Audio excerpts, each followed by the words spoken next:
క్రెడాయో రెండదా క్రెడాయి ఉంది కదా తప్పకుండా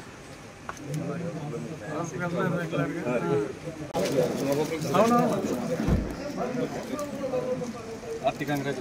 థ్యాంక్స్ అండి ఓకే సార్ వెళ్ళండి ఫోటోగా వీడియో తీసి దాంట్లో తీయచ్చు ఏది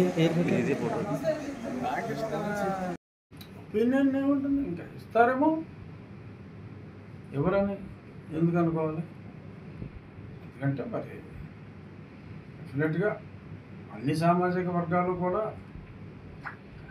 ఓట్లు వేయకపోతే ఈ ఇంత పెద్ద విజయం రాదు. సో ఆ ఓట్లు అన్ని అంత పెద్ద విజయం అందటంలో క్షత్రియుల పాత్ర డెఫినెట్గా చాలా ఎక్కువగా ఉంది. నాకు చెప్పాలి అంటే కనీసం క్షత్రియులు సంఖ్యాబలంగా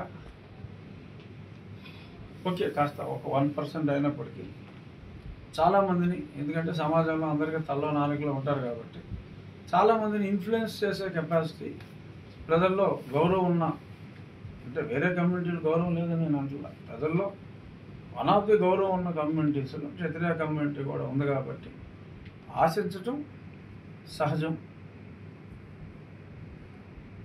ఇంకా టైం ఉంది కాబట్టి ఏదో ఒక ఎవరో ఒక క్షత్రియుడికి, నాకని నేను అంటున్నా, ఎవరో ఒకరికి ఏదో ఒక పదవి ఇస్తారేమో అని నేనైతే అనుకుంటున్నాను. అంటే సార్ కాంగ్రెస్ పార్టీ వాళ్ళు దొంగ బాబాయ్ అన్నట్టుగా మరి ఇప్పుడు వాళ్ళు ఎవరిని కొట్టకుండానే ముందే మమ్మల్ని కొట్టేశారని మరి నిన్న ఢిల్లీలో విజయసాయి రెడ్డి గారు మరి చాలా గొడవలు చేశారు. మరి నాకు అర్థం కాదు ఏంటంటే పట్టపగలు ఒక ఎంపీని తప్పుడు కేసు పెట్టి ఇంట్లోంచి లేపుకెళ్ళి అర్ధరాత్రి చావబాది అన్ని ఎవిడెన్స్లో ఉన్నా సరే, అంటే నాకన్నా వాళ్ళు ఎంత దుర్మార్గులో తెలిసినోడు ఎవరు లేడు. సరే కొంతమంది చంపేశారు, అది ఉంది. బట్ ఒక స్థాయి, ఒక ఎంపీ స్థాయిలో ఉన్నవాడిని ఈ రేంజ్లో వాళ్ళు చితకబాదారంటే మరి వాళ్ళు ఎంత దుర్మార్గులు అన్నది నాకు బాగా తెలుసు.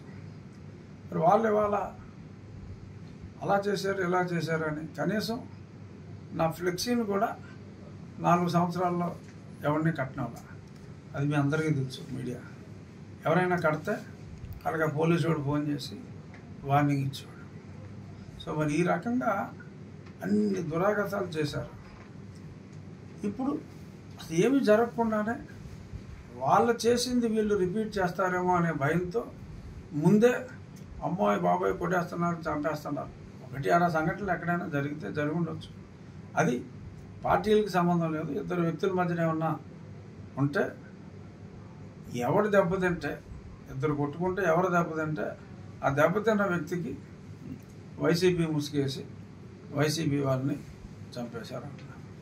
నేను ముందు నుంచి చెప్తున్నా, అరే ఆ పార్టీ సంకనానికి పోతుందిరా బాబు, ఓ 10 సీట్ల కన్నా రావు. సరే 11 వచ్చినాయి, నా అంచనాలు తప్పని, 10 సీట్ల కన్నా రావు అని ఎన్నోసార్లు నేను చెప్పా.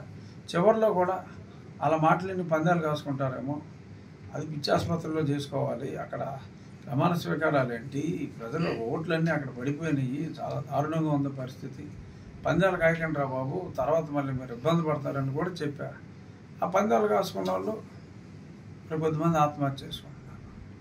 సో మనస్తాపంతో ఆత్మహత్య అని చెప్పి, వైసీపీ రాలేదని మనస్తాపంతో ఆత్మహత్యలు అని చెప్పి మళ్ళీ దానికి ఒక డిఫరెంట్ మీనింగ్.